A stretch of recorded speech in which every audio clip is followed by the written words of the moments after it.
बिस्मिल्लाहिर्रहमानिर्रहीम।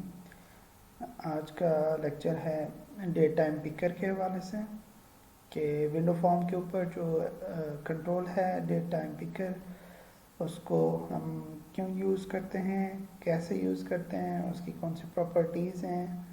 ठीक है, तो ये जो लेसन प्लान है इसमें आपके सामने ये कि इसमें हम फर्स्ट हमारे ऑब्जेक्टिव में डे टाइम पिकर है, डे टाइम क्लास है, डे टाइम नाउ का ऑब्जेक्ट है। ये जो एग्जांपल है डे टाइम पिकर की, इसमें देखें तो हमें पहला डे टाइम पिकर या DTP1 डे टाइम पिकर लगाया हुआ है। इस कंट्रोल को कहते हैं। अगर आपने यूज़र से डेट या टाइम या date and time both input लेना है, इट्स अ इनपुट कंट्रोल। इस पर डिस्प्ले भी कर सकते हैं नोडो। तो इससे पहले नॉर्मल प्रोग्रामिंग में लोग टेक्स्ट बॉक्स यूज़ करते थे। टेक्स्ट बॉक्स में क्या होता है कि आप ठीक है एज ए स्ट्रिंग इनपुट लेते हैं। तो स्ट्रिंग इनपुट में यूज़र जो होता है वो डिफरेंट स्टाइल से इनपुट दे सकता है। वो डेट को कोई मंथ पहले लिखेगा, कोई डे पहले लिखेगा, कोई ईयर पहले लिखेगा, कोई सीक्वेंस में डैशेस देगा, कोई सीक्वेंस में कोई चीज़ इनपुट देगा। उसके ऊपर फॉर्मेटिंग और उसकी वैलिडेशन मुश्किल है। तो यहाँ पे गिवन कंट्रोल है ताकि यूज़र जो भी डेट दे वो प्रॉपर वैलिड डेट हो। अगर टेक्स्ट बॉक्स लेंगे तो वो वैलिड डेट नहीं हो सकती, वो इनवैलिड भी हो सकती है। तो जब अगर आप ये कंट्रोल यूज़ करेंगे तो इनवैलिड डेट यूज़र नहीं दे सकता। एक तो ये बेनिफिट है इसका। दूसरा, ये जो डेट टाइम पिकर है ये डेट टाइम की क्लास को यूज़ करता है। और डेट टाइम की क्लास जिसके फंक्शंस हैं मल्टीपल, जो कि डेट टाइम्स की कैलकुलेशंस में, दो डेट्स के दरमियान डिफरेंसेस में, एक डेट में कुछ चीज़ ऐड करके नई डेट्स बनाने में और इस तरह की चीज़ों में यूज़ होती है। इस फॉर्म पे पहले बता देता हूँ कि हम क्या करना चाह रहे हैं। डेट टाइम पिकर है, फिर ये 3 बटन है। अब डेट में से यहाँ पे शो डेट, तो इस पिकर में से जो सिर्फ डेट का हिस्सा है जिसमें डे, मंथ एंड ईयर होता है वो डिस्प्ले करेगा।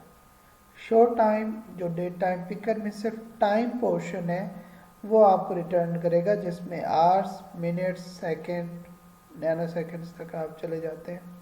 और ब्रेक अपार्ट बटन पे हम क्या कर रहे हैं कि इसमें से जो डे है, नेम ऑफ द डे, वो यहाँ पे डिस्प्ले कर रहे हैं। मंथ यहाँ पे डिस्प्ले कर रहे हैं। डेट फॉर एग्जांपल यहाँ पे 14 है तो यहाँ पे 14 आ जाना चाहिए। और ईयर, जो भी ईयर के डिजिट हैं वो यहाँ पे आ जाए, ताकि एक डेट में से उसका हर पोर्शन अलग-अलग कैसे करते हैं।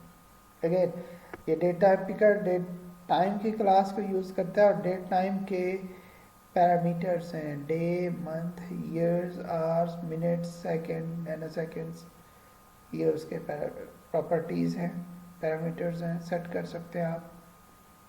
और इसी तरह यहाँ पे दो देखें आपके ग्रुप बॉक्स रहता है। एक में है कि इस डेट टाइम पिकर में से जो भी डेट है उसमें अगर इतने मंथ ऐड करें और उसमें आप देखें और ये बटन प्रेस करें तो एक नई डेट कैलकुलेट हो जाए कि इस डेट में इतने मंथ ऐड करने के बाद क्या होगा। जिस तरह आप यहाँ पे देख रहे हैं कि हम मंथ ऐड कर रहे हैं, तो डेट के जितने भी पोर्शंस हैं, मंथ है तो मंथ ऐड हो सकता है, उसमें डे है तो उसमें डे ऐड हो सकता है। ठीक है, फॉर एग्जांपल आज अगर मई की 4 है तो इसमें मैं कहता हूँ कि 90 डेज़ बाद क्या डेट होगी। अब आपको पता है दरमियान में मंथ 31 के भी मंथ होते हैं, 30th के भी मंथ्स होते हैं। आप कहते हैं 180 डेज़ बाद क्या होगी या 120 डेज़ बाद क्या डेट होगी, तो उसमें डे में वो नंबर ऐड करेंगे तो अगली डेट कैलकुलेट हो जाएगी। इस तरह आप ईयर्स, ईयर चलो आप कह लें सिंपल है, मंथ शायद सिंपल है, बट डे, फिर इसके दूसरा पोर्शन जो आवर्स, मिनट्स, सेकंड्स है वो आप ऐड कर सकते हैं।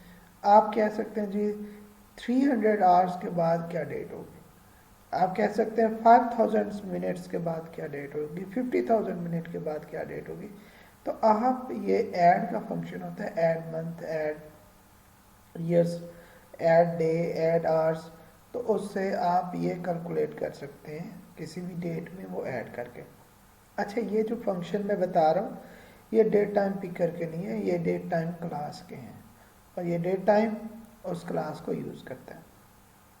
इसी तरह दो डेट के दरमियान में डिफरेंस, जिस तरह हम डेट ऑफ बर्थ कैलकुलेट करते हैं, एज कैलकुलेट करते हैं on the base of date of birth. तो यहाँ पे इस एग्जांपल में ये देखें कि डेट ऑफ बर्थ गिवन है और ये फॉर एग्जांपल आज की डेट हो और ये किसी की डेट ऑफ बर्थ हो, तो इनके दरमियान का एज कैलकुलेट करना, ये एज नहीं कैलकुलेट होती, ये टाइम स्पैन कैलकुलेट होता है कि इस डेट टाइम और इस डेट टाइम के दरमियान में टोटल ड्यूरेशन कितनी है, टोटल टाइम स्पैन कितना है। देन उस टाइम स्पैन को in the form of unit, आप क्या in the form of hours देखना चाह रहे हैं, in the form of minutes देखना चाह रहे हैं, in the form of seconds, या in the form of days, months, years. तो ये आप डिफरेंसेस, दो डेट्स के दरमियान का डिफरेंस कैलकुलेट कर सकते हैं, या एक डेट में कोई चीज़ ऐड कर सकते हैं। जो ऐड कर रहे हैं वो पॉजिटिव भी हो सकता है, वो नेगेटिव भी हो सकता है। मैं कहता हूँ आज के इस डेट टाइम से 500 मिनट पहले क्या डेट टाइम था, ठीक है, या 90 डेज पहले क्या डेट टाइम था, तो मैं माइनस वैल्यू दूंगा तो बैक कैलकुलेट होगा, पॉजिटिव वैल्यू दूंगा तो फ्यूचर की डेट कैलकुलेट होगी, या आगे की डेट और पीछे की डेट कैलकुलेट होगी। इसमें नीचे यही एक्सप्लेन किया हुआ है कि शो डेट क्या करता है। Show date button will select the date from the date picker and through the message display करेगा। Show time will display time from the picker, और ब्रेक अ पार्ट जो है ना, इसके पार्ट डिस्प्ले कर देगा इन द टेक्स्ट बॉक्सेस, ठीक है।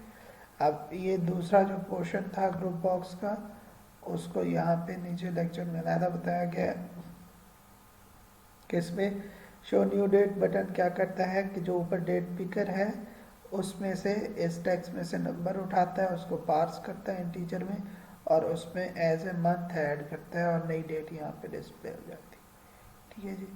उसके बाद यहाँ पे देखें दूसरा जो बॉक्स है उसमें डेट ऑफ बर्थ है, पहले वाले पिकर और डेट ऑफ बर्थ के दरमियान में डिफरेंस कैलकुलेट होता है, और जो भी डिफरेंस होता है in the form of days यहाँ पे शो हो रहा है, ये in the form of days आ रहा है, ठीक है। तो इसको परफॉर्म करके देखते हैं विजुअल स्टूडियो में।